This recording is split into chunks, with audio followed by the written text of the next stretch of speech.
If your best friend called you tonight and said, "I need help," what would you do? I'd help them Immediately? without hesitation. So then why is it that when we're the ones that need help, our first instinct is to just hide from it?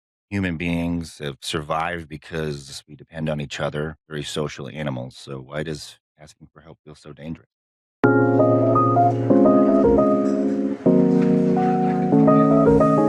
Welcome to the Existential Couch. I'm Brian. And I'm Wendy. Two lifelong friends trying to figure out what it means to be human. And we'd really like you to sit on the couch with us. Every week, we take a question that's shaped from our own lives and maybe yours too, and explore it through our experiences, psychology, philosophy, and the stories other people share with us. And today we're asking, why does asking for help feel so dangerous? When do you think asking for help first started feeling dangerous for you, Wendy? I think ever since I was a little girl, it was taught that girls are supposed to be helpers, not the ones needing help. And I think that came from being socialized to care for others, being praised for coping and being capable, feeling responsible for other people's emotions, becoming the strong one, feeling like your value came from taking care of others. A lot of it came from a religious upbringing and how the roles of men and women are in the church, I think. And women are to be helpmeets. And that was definitely a big shaping lesson for me as a child growing up. I think being a gifted kid and an eldest daughter definitely played roles in other people depending on me or me having to learning to be the dependable one or the one who always had the answers. And that taught me that vulnerability was kind of dangerous or not accepted. Well, we kind of touched on that last week with choice versus environment. So do you feel that like someone or a group of people in your life explicitly kind of taught you that, or like you mentioned, the church and obviously home environments and school environments? Do you feel like it's specific area that kind of taught you that most, or kind of that whole it takes a village kind of thing to, well, in this case, teach us something wrong, I guess? I think um, I could definitely look at attachment theory with that, where how we're raised teaches us whether we feel comfortable asking for help or if we're made to feel vulnerable when we ask for help. And I think definitely a lot of early things in my youth shaped that, several of which I mentioned, but definitely a lot of women can relate to being eldest daughters and the weight of that and what's put on you and the expectations to be the one who everyone comes to for everything. Or even just it comes from a lot of things for me, for all women, I think. That actually kind of sparked a specific question in me that just kind of came to mind. With obviously, we went to the same school for at least a portion of childhood. Do you feel specifically in school, the portions that we went to, that you felt it kind of geared us more towards that the concept of being afraid for help? Like it was more of an environment where we had to figure it out on our own, or do you feel like specifically the school environment kind of helped foster the idea that we could go to them? I think there were definitely teachers and staff that taught me that I could ask for help. I really gained my voice learning to ask for help a little bit more in high school, especially when it came to mental health and emotional things. I definitely utilized the guidance counselor. They encouraged me to get therapy, which I did.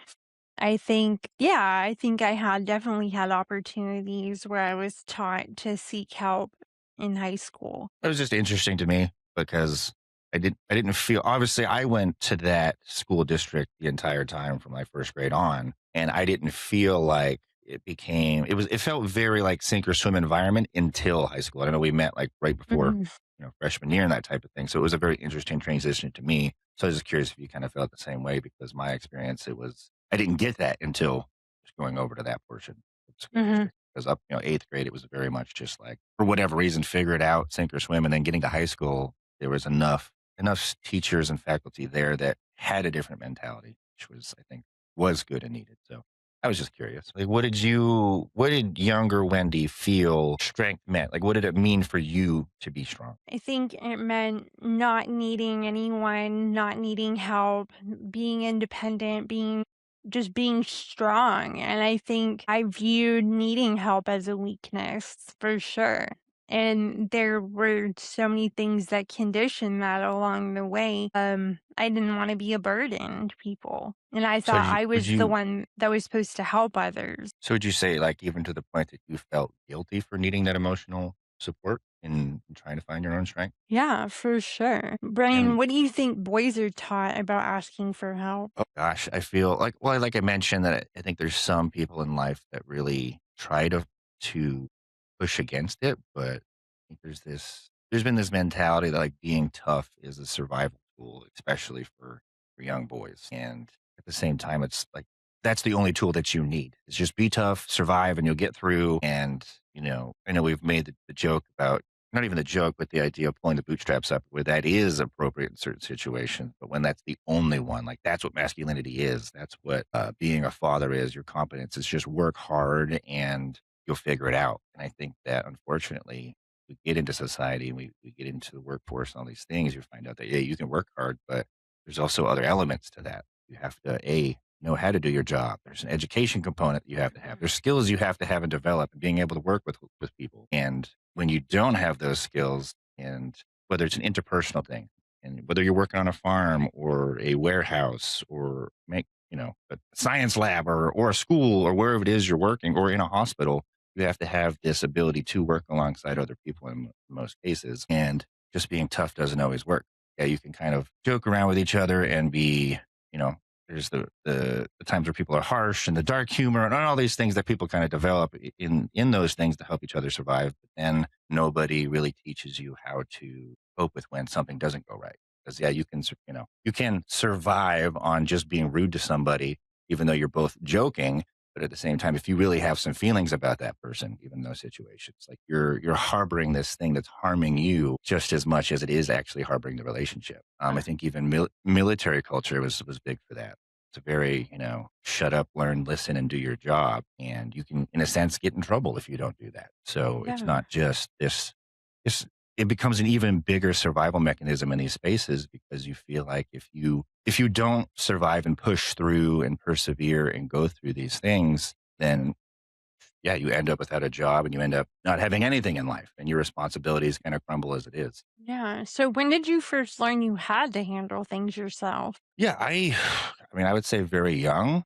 Part of my household was, parents working multiple jobs or a job that was beyond 12, 14 hours a day. So, come home from school, come home for sports practice, whatever it is, and do homework while cleaning the house and cooking, because it wasn't like a always necessarily a meal going to be ready. Like I had to know what was in the fridge so that I could cook, so that my parents and I could eat, those Mhm. types of things. So even at like 9, 10 years old, I was already having to be this member of the house where a lot of things that I could have wanted to do, or the childhood things, not that I didn't have it, times where I could go out and have fun or anything like that, but there was also this responsibility early on for me that the house might fall apart if I didn't do something even at that. That makes sense. I can relate to that. I think, because I was the eldest daughter and I was expected to, take care of my sister and, a lot of responsibilities around the house for sure.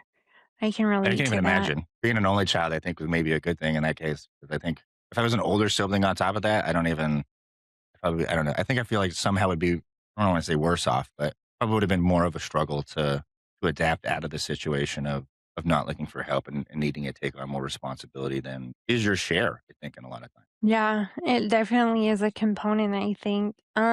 Did you ever ask for help and regret it? Yeah, I think I did in a way. I feel like I reached out for help in some ways that I felt I was kind of betraying the family, because even though I don't know, I feel like sometimes even though when family hurts us in ways or kind of adds on trauma or it's not a healthy situation, sometimes even when you step out, even asking for a little bit of help or just guidance through that, like you feel like you're betraying him by revealing this secret, because the family is supposed to look so wonderful from the outside no matter what's going on, like that mentality where you almost don't want to let people know because you do care about this person. And like I care about my parents, and yeah, they're making some choices that are making life hard for their child, and it's creating some trauma, but at the same time, like I love them and I don't want people to see or didn't want people to see them in a way that was negative at the same time. So there was always that kind of barrier as well, I think. Well, I definitely think trauma teaches us to not ask for help too. That's definitely a big component. I think that what we've gathered is that men often learn don't be weak and women are often taught don't be a burden. And I think both of those lessons just kind of teach you don't need anyone. Well, and I think it's two approaches to kind of the same goal in a way. I think that society takes this approach with men and women differently even today, where you're trying to get the same thing out of them in a way where just everything that you can from everybody's trying to get everything they can out of everybody and then not taking Yeah, care of themselves that it's so true. it creates this identical burden that has a different name on it Mhm. that kind of fits men and women or anybody in between. As long as it can fit them, it still gets them to the same place. I feel like we Yeah, have a so it's tendency is kind of like it's a universal struggle for men and women, but it Mhm. looks different for men and women. Yeah, absolutely. I think this week on Threads, I asked my audience a couple of times what that taught them that needing help was something to be ashamed of or that help was dangerous. And a lot of people had similar answers to what we've been talking about. They talked about their parents, religion, trauma, poverty, being autistic, being disabled, being the oldest daughter came up quite a bit. Being the strong one, nobody helping when they need it. That one was huge. Some quotes that people said are, I learned that if I needed help, I became a burden. Another person said, nobody came when I asked, so eventually I stopped asking. And another person said, I became the helper because needing help never felt safe. So that definitely was powerful for me to read this week, those responses, and to see how I could relate to them as well. Because I've definitely experienced needing help and then nobody comes. Or you feel like a burden. People make you feel like a burden for needing their help, for sure. And And I think it's also like then you come into mind of like, well, I know because then you're told like, well, don't expect the help that you're willing to give.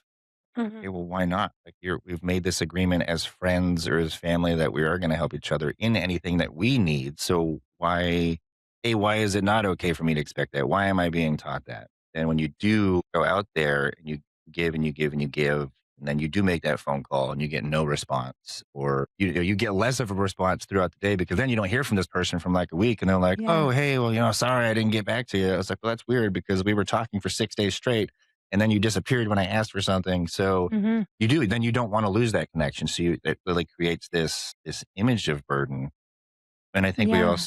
we touched on something important earlier that then just a few minutes ago that really ties to this into the different experiences from different individuals, well, men and women having the kind of the same endpoint with different paths. But it Mhm. does bring up the question, how can so many different experiences still create the same fear in that? Because there are people that I've seen that have different lives that maybe had it I don't want to say better, but we're smoother because we all have our own challenges, Yeah. but what appears to me anyway to maybe have been an easier path if I had it, that kind of outward look, still end up at the same complex of not wanting to ask for help. So I it's think very interesting to me like definitely why.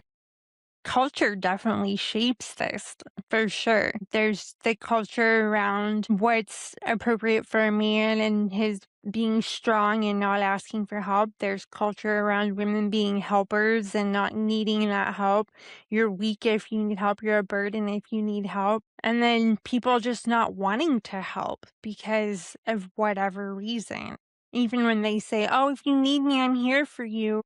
But you so commonly we see that that cannot be the case, or people expect things in return for their help. And maybe you're not in a place where you can reciprocate right away, or you don't want to have that extra weight on you, like, oh my gosh, now I owe them. That actually comes up to a very big generational thing that's really stuck with me a lot. And it comes down to you're welcome versus no problem. Hmm. Like the amount of times that I've had generational conversations about like, well, you're just disrespectful. Like, why couldn't you just say you're welcome? Like, oh, because I didn't need you to be thankful to me. I helped because it was the right thing to do. So it wasn't a problem for Exactly. me. Like that's But then That the is idea that something. you yeah, where well, like you said, culturally speaking, or even in the same culture, even generations and age differences that can be made can change what that culture is, but still comes out to the same thing. And even within a family, which then brings us to if we were kind of, I want to say,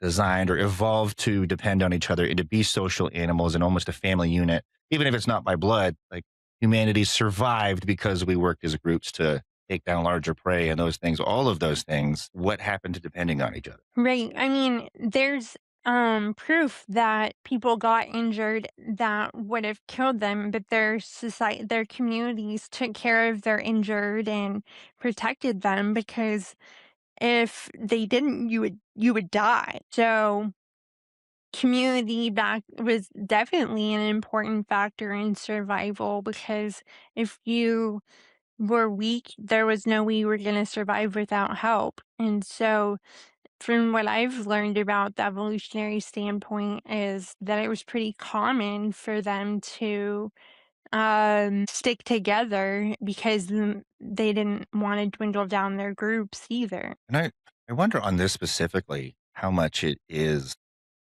evolution in social evolution and psychological evolution, all these things are progressing quicker than evolution can keep up with us. So we can biologically change as our minds change. And I wonder how much culture and like storytelling, for example, really affects this. Because so many times we learn about other cultures through stories first. Like Mhm. Japanese, I tell you, the first thing I learned about was samurai and Ronin and honor. And you hear about different types of like Viking cultures with the Norse or Danes and how much it was just masculinity to the max. Like that's what you had to be to survive. And that's what made you so awesome and cool.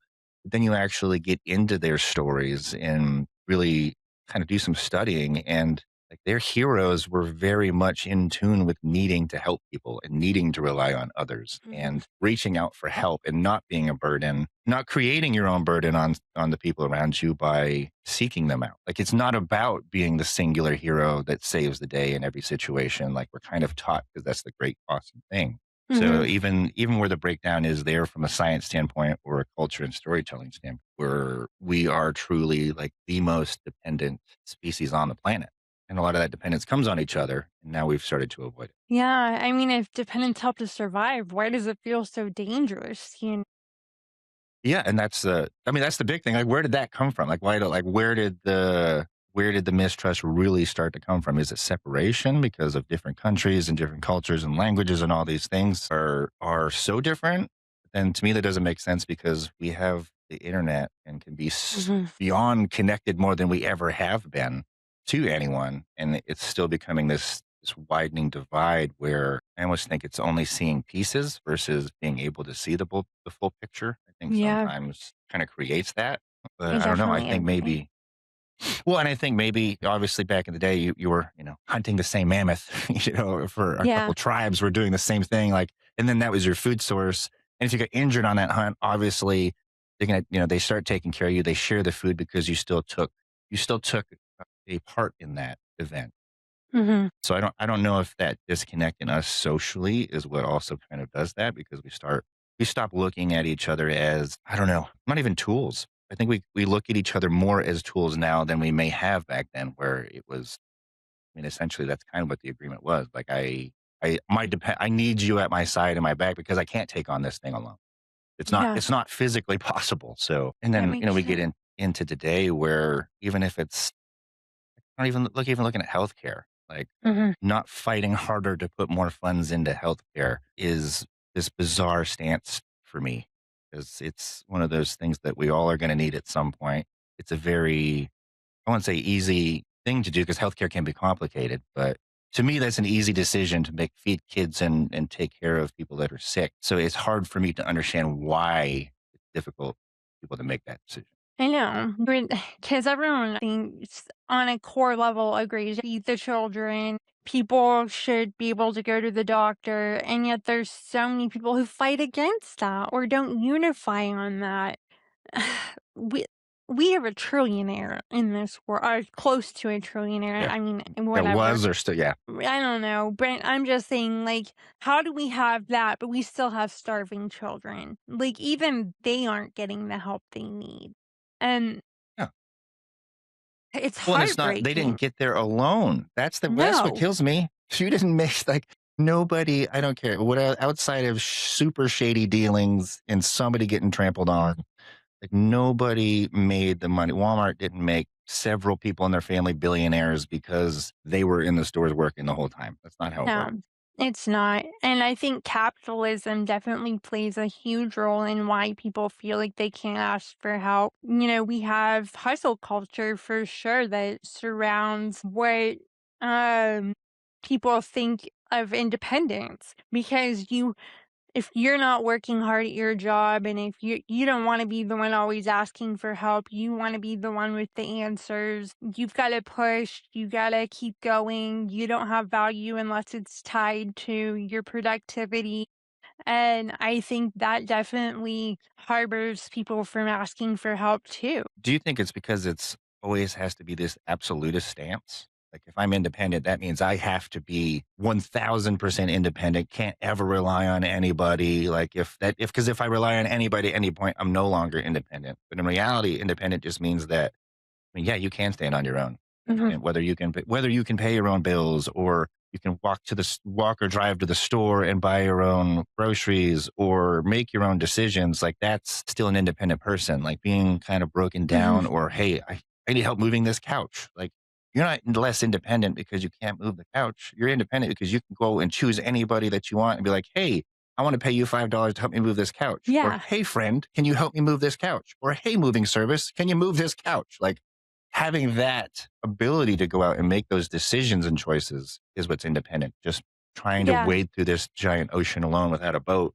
is not independent. I think I definitely learned a lot about independence looking like interdependence through my disability and my journey with that. I think for a while I resisted using mobility aids or a shower chair because I didn't want to accept that I needed that kind of help. When I did get the wheelchair, that opened up more independence for me because I could go places I couldn't go before. I think using a shower chair made taking a shower easier. It made it so that I could do it more often, do it more independently. And I think so many people struggle with accepting accommodations because they're worried what people are going to think seeing them using them, or they don't want to accept that they do need that help. I think accepting help from a PSS worker or a health aide, that was a big one for me. I definitely had a lot of hesitation around that, but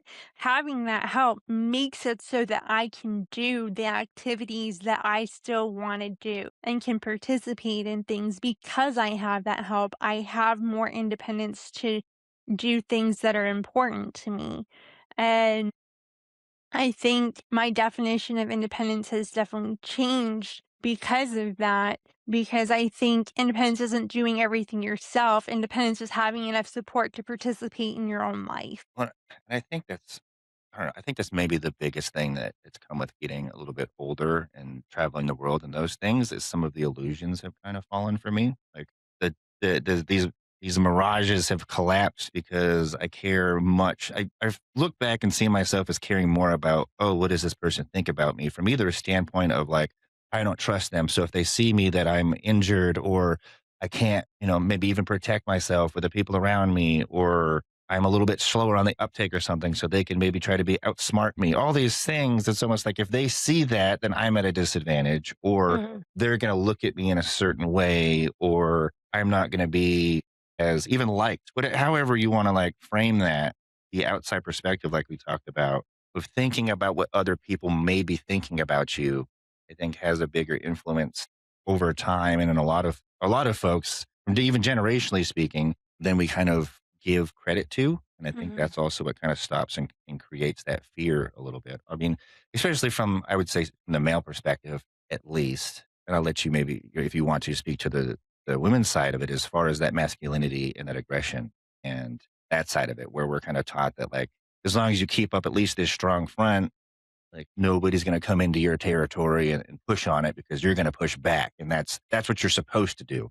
So if you're letting someone into that realm of seeing where you're broken and where you're needing help, then you're giving somebody else an advantage at the same time. Well, I Then your think then yeah. your survivability is lowered in your mind. For sure. I think research definitely shows that women seek mental health treatment and emotional support more than men because that culturally we are encouraged to be more emotional in how we communicate. And so sometimes we're more likely to open up about things that are happening to us in our lives and look for that kind of help.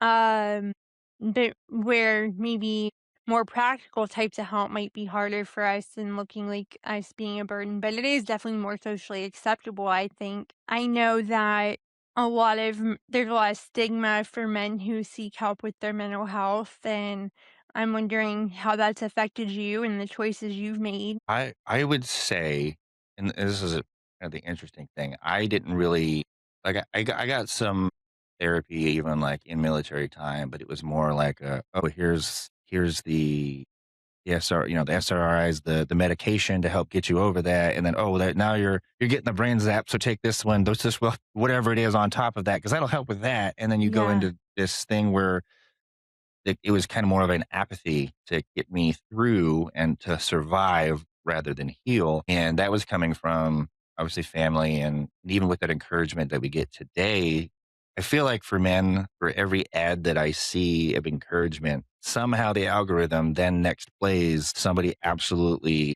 rapping on going and seeking help, whether it's an advertisement or a video from the Tate brothers or whatever it is that latches on to these folks that are looking for help and to find a pathway that are kind of easily molded at that point that fall into those traps of what absolute masculinity is and all those things. Do you I think men are feel more that encouraged to look for self help in that case? yeah, I feel like it's a lot more guided to even AI at that point of going out and reaching out to an AI therapist, which I don't. I mean, I don't know about that. I can't even Google correct spelling on anymore with that stuff. But I feel like there's a lot more like self help book approaches and kind of do it on the down low and still take care of yourself, but maybe don't let anybody know you're doing that at the same time. Still take the journey yourself versus, hey, you know, come to us and seek help in the same way.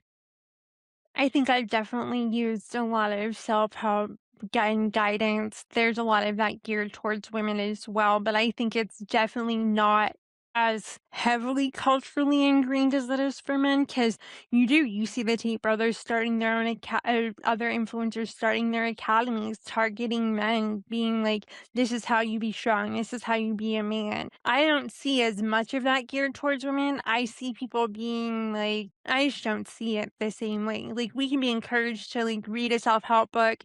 I mean, me and you talked a little bit about Brene Brown and how she's a shame researcher, but most of her research was focused on women. And I've read several of her books and I've gained a lot of insight from things she shared, but I could definitely see that even that wasn't targeted in a way to help the other side. And I think we both have our own messages that we receive and programming that we're receiving as men and women when it comes to asking for help. Well, and especially bringing up Brene Brown, I think one of the most impressive things that I've seen, I think it was even like mid talk, symposium talk, whatever the proper word is. I apologize, whatever what it's actually called when you talk Yeah, to a right. group of people. But in the middle of it, she was not really called out, but it was just a question. And it wasn't like, but the important word is she didn't take it as an attack. She stood there and was like, why haven't I researched men and their Yeah. shame and this? Why haven't I done? And then changed that and did look into it and Hmm. came out the other side with like, hey, I was wrong in a sense not to look at this. This is a very big issue, and it very Yes. much does two paths leading to the same point, like we were talking about, where the end result is the same no matter how we get there. Where we put ourselves in this deficit, we do try to isolate. Yeah, I mean, I think that there's definitely, well, shame comes into it. We're taught it's shameful to ask for help. So across the board, and nobody wants to feel shame. And so I think we definitely avoid it, and that plays into it feeling dangerous because if nobody's gonna come help me, and if I don't help myself, and I'm gonna owe everybody, and I'm gonna be this burden, how are we supposed to ask for help and like accept that help, you know? Well, That's especially, sorry to cut you off, but like I want to make on yeah. the point that you're making is that like the certainty and the emotional support we feel when we belong is so strong and powerful that I think it comes to the part that we get scared of losing that, and Mhm. whether saying the wrong thing or speaking out of ignorance, not willfully hurting anybody, but No. saying, something that, or those things where you can hinder that we think that asking for help, and once again we then become a burden on our belonging in this group that we now belong with, and now all of a sudden, oh, I won't belong anymore, and now I've lost that. I've lost that for myself. So yes, I'm safer and better off being in this group, but now I'm more scared of losing this group than I am in trusting. And then Mhm. I have the ability to trust them to be there. So maybe it's not as much that people fear help, they feel the consequences of needing it. Yeah, like I think the fear of consequence is a big motivator in a lot of ways. Whether it's, well, obviously we see what happens when people don't care about consequences whatsoever, and that's not good for anybody. So No.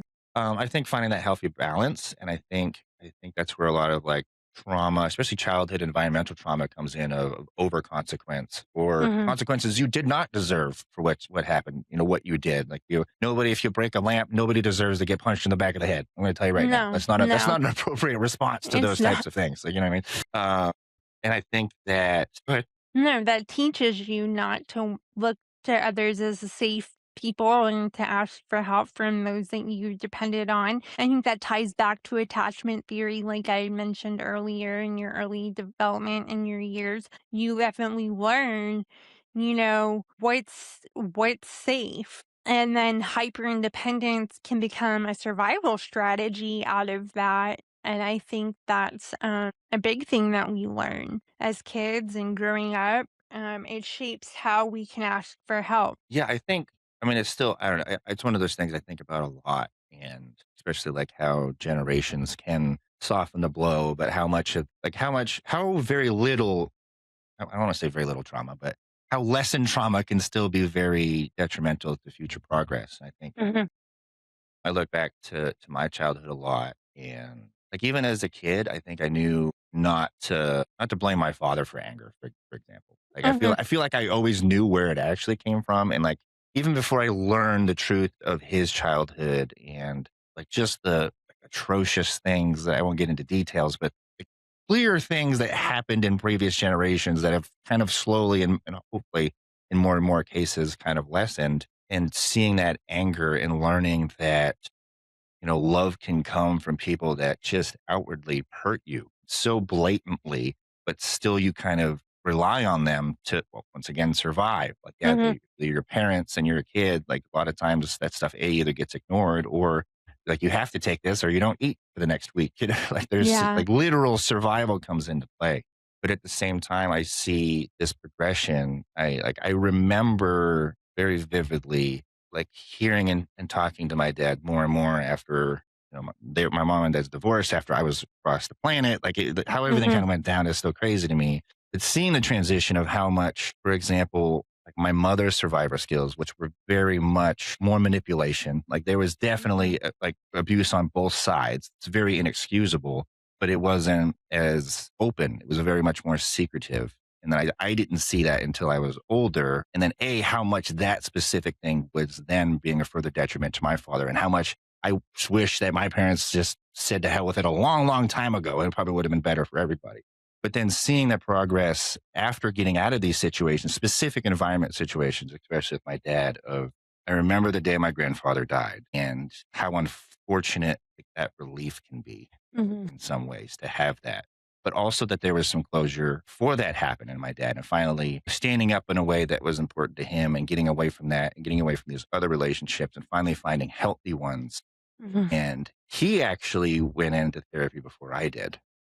Okay. And we had a moment that really changed my perspective, like changed because there's moments that can change like your entire perspective on life. Like For this sure. person has this person has been this statue in my life in one way or another, and I know to love them and I know they love me, and we've had this rocky growth because they weren't allowed to heal. But then the moment that they started healing, it was like they should probably look into this. And Mhm, so it took, for me personally, it took this stalwart figure of independence and not looking for help, and always being somebody there that's, yeah, I'll come move this, yeah, I'll build this deck, yeah, I'll work this ship, all these things, them having this breakdown, breakout moment where they were seeking help and being better, that I really had to step back and say, like, hey, what I should probably do that too.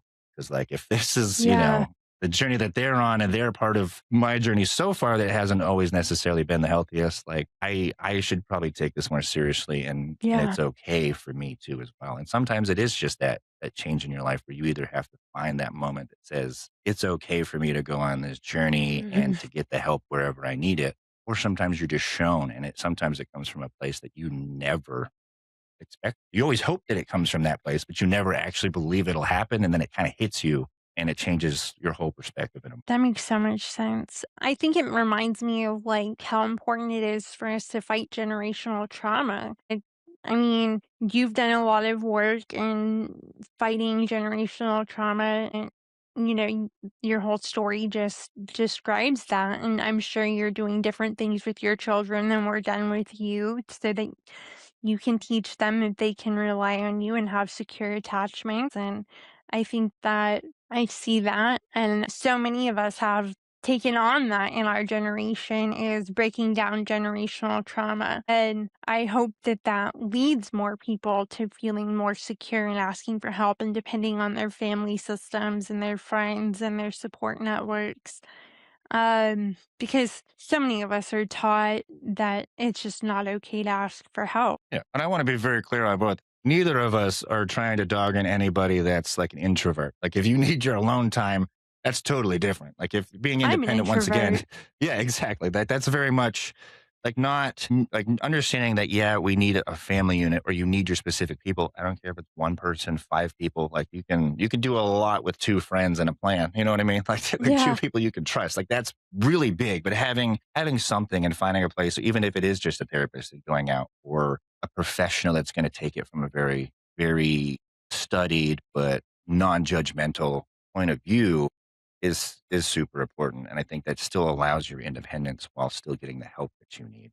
And yeah, Well, because yeah. sitting at home reading a book, watching a show, or binge watching, that's not an absence of strength. That's just who you are. But I think that also leads us to, and you can obviously talking in attachment theories and different things that people have studied and put out there as far as that. But even breaking away from that, like, okay, did those attachments like make you strong, or did you become strong on your own? Did you become strong because you had to, or and that was the only way that you survived, or because you then kind of chose that? I don't think I chose it necessarily. I mean, sometimes you choose to a point, because we discussed this last week when we were talking about Sartre and our choices and how everything is interplayed about. But I think definitely culture has shaped me, my attachments as a child and what I was taught growing up has shaped how I ask for help. Becoming disabled, more disabled, that taught me big time, but it's also shown me that there are risks to asking for help. Like, I went years where doctors wouldn't help me. They were like, "You're not actually sick." There was a lot of medical gaslighting, and I think a lot of disabled people fear asking for help from their doctor. Not even disabled people, lots of people are scared to ask the doctor for help. Which is that's who's supposed to be helping you. And I think we definitely have gaslighting across the board from a lot of people when it comes to asking for help, not just medically, but I would say that's something a lot of us have faced. But when you finally, if you can advocate for yourself and finally get those answers, so then you are getting help, and then having to accept that help, and then being in a place where you're, cause you grieve and you're like, I don't want this help. I don't want to need this. And I think a lot of us see that when it comes to asking for help for almost anything, because a lot of us kind of look at it as dependence and I can do nothing. And, or you've got the people who are like hyper independent and I must do everything. But I think really we need to work towards interdependence, which is we help each other do what none of us could do alone. And we see that when we look for, getting support from family or friends or community, or if we reach out online through content creation and online communities, whatever it takes to not feel so alone. And you can reach out for help in so many ways, I think. And finding what feels safe to you and learning to accept that help is huge. And it's definitely a process because of all the conditioning that we've had. Well, absolutely, and it's so interesting to me how we kind of I don't even know if we could say devolved, but look at philosophy back in the day, whether it's Aristotle, Socrates, Mr. Socrates, or any of these, Plato, all of these people that have written these things that so many people jump onto, and how much of they believe we were social animals. We needed to have conversation. You need to have discussions where you're arguing. They would literally agree with someone and have a conversation with a slight argument just to continue the conversation and to learn and develop together. That was legitimately their philosophy and point Mhm. about them. And now we've kind of evolved into this thing where, hey, congratulations, you made it to adulthood, you're on your own.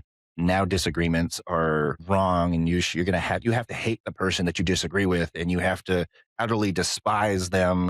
And not only do you disagree, but you have to be mad about it. Tell them Mhm. why you're mad, even more than what your actual disagreement points are. Like that's what we've devolved into on comment sections most of the time in internet, instead of this, discourse that we could have that would help us both grow, Mhm. both people in or whoever's in the conversation grow and learn. And I Mhm. think that's another thing where we've really misaligned where strength can come from and individualized it once again, and turned to outward displays is more important than internal strength. Yeah. I think even in the online space, a lot of people might be asking for mutual aid that are disabled. And that's a big ask. Like a lot of people feel very vulnerable when they ask for mutual aid, and especially in a very public forum, like going online and asking for help like that. And then we see these, well, on threads recently, there was someone who was using mutual aid, and they were faking their illness, is what came out, and they had collected a lot of money in GoFundMe's and presents and things like that.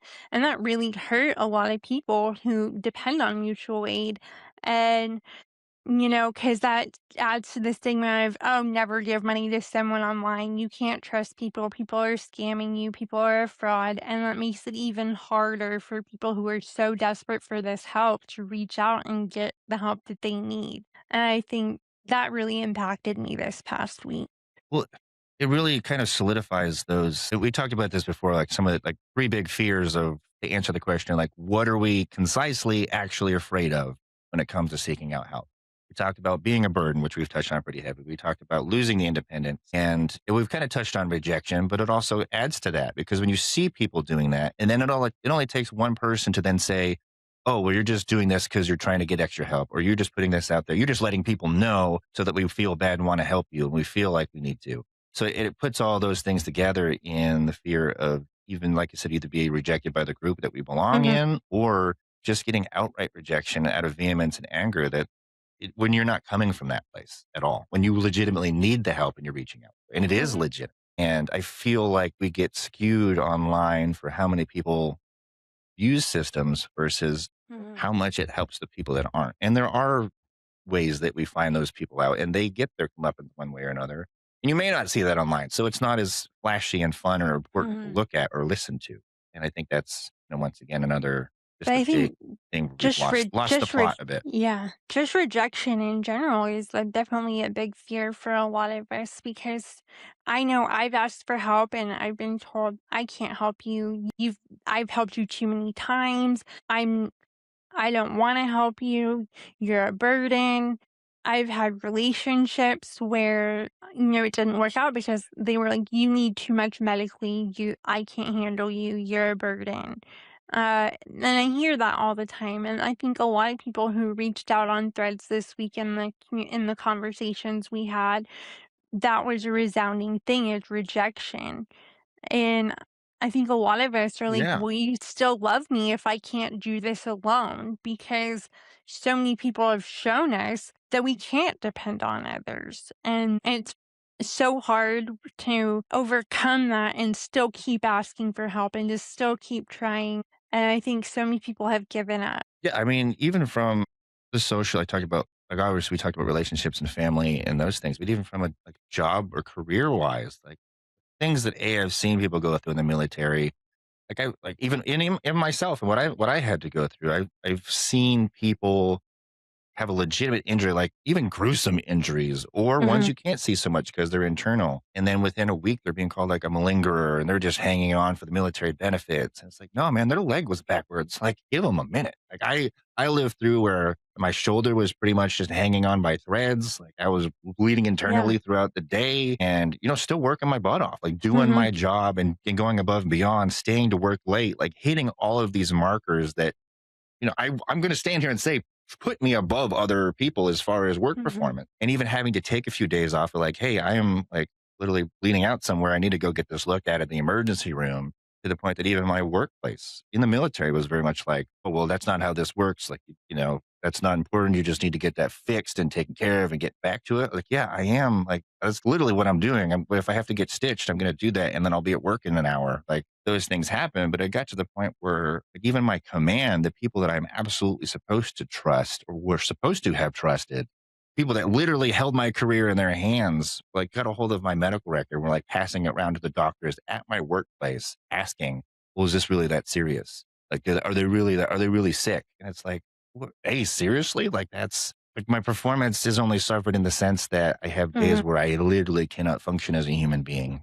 Yeah. And otherwise, like, I'm crushing it. But then you want to take a day off just because you're in charge. Oh, it's not a big deal. Yeah. But when there's when there's medically something wrong, and now you start looking at that, because then they like a year later, that person even came around and was like, "Oh, I'm looking at retiring, so now I need to chalk up all this stuff." And I was like, "Are you out of your mind? Get Yeah. out of my face! Like now you want just docket points so that you can get a higher rate. Now you want to abuse the system, even though I was dying, and all you could do is go behind my back and make this a toxic workplace. Like that is." Mhm. I can't reach out to you for help. You're the people I'm supposed to reach out, and you have proven to me that it's broken and you don't care. And I feel like I that think happens to a lot of people from that standpoint, especially in it work. does, especially in the workplace. Yeah, I mean, because you're penalized if you need to take a day off, or I mean, heaven forbid you need to go to the doctor, or you're too sick to come into work.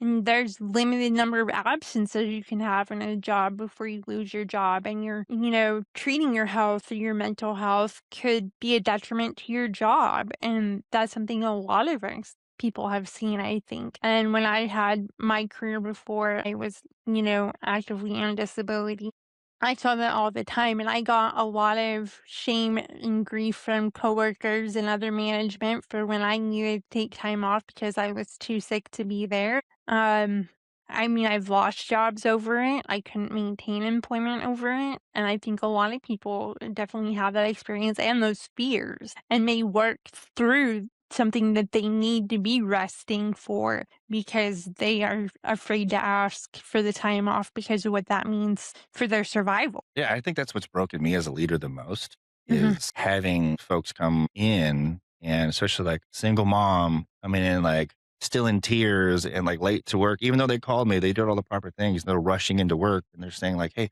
so sorry I didn't make it. Like basically my kid almost died like an hour ago and I had to get him to the hospital." I'm like, "Oh, why are you here?" Like, what do you Yeah, mean? Like go take care of your kid. You're gonna exactly. get paid today. Like go like that's crazy. Like don't I shouldn't say that it's crazy because it's crazy to me because that's not how it should be and how I Mhm. believe and how I work. But that's not what people get. It's not. Is that like, oh, I'm sorry, did they die? Oh, they did. Okay, do you need like the funeral off, or can you work Saturday? Like that's the response that they legitimately It get, and is. that's not an exaggeration. It's not at all. That is just the culture. And that brings us back to how we were talking, how does the culture in our society today differ than our ancestors? And work capitalism and work is definitely a huge factor in why people feel like they can't ask for help, I think. Yeah, we're definitely past the late stages of breakdown of that Mhm. and taking it far past. And obviously, like it creates such a disdain for the words like socialism and how they tie it into all these other dirty, nasty media words. But really comes down to no, I'm just a person that wants to use the money that's out there because we have to rely on it for some reason. That we've created this fake thing that matters instead of using it to take care of real things that matter, like, I don't know, existence and Mhm. surviving and pain and very, very basic needs like food. It's Yeah, very, very wild to me.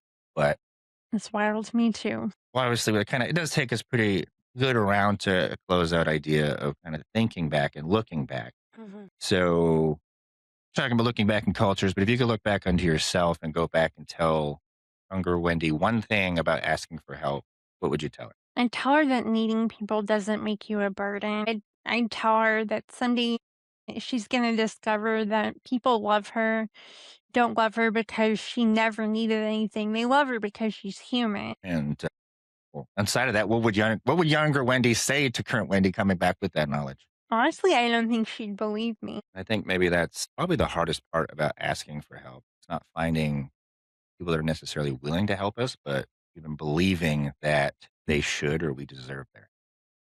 And I Yeah. know that obviously we've talked about a lot, but I also know you pretty well, and I know that you get pretty nosy. So I will let you have a final question of your own rather than just cutting you off. Okay. So, what would become possible in your life if you truly believed you were allowed to need other people? That's a great question. I don't know. I mean, it would take too long for this episode for me to keep going and answer it myself. So I'll just think on it. But if you do enjoy hanging out with us and being on the couch with us, you are welcome to continue to sit with us for sure. We'd love to have you. So follow the show. Don't miss us next week or week to week. And as always, if this episode made you think of someone, be sure to send it to them. Thank you for joining us.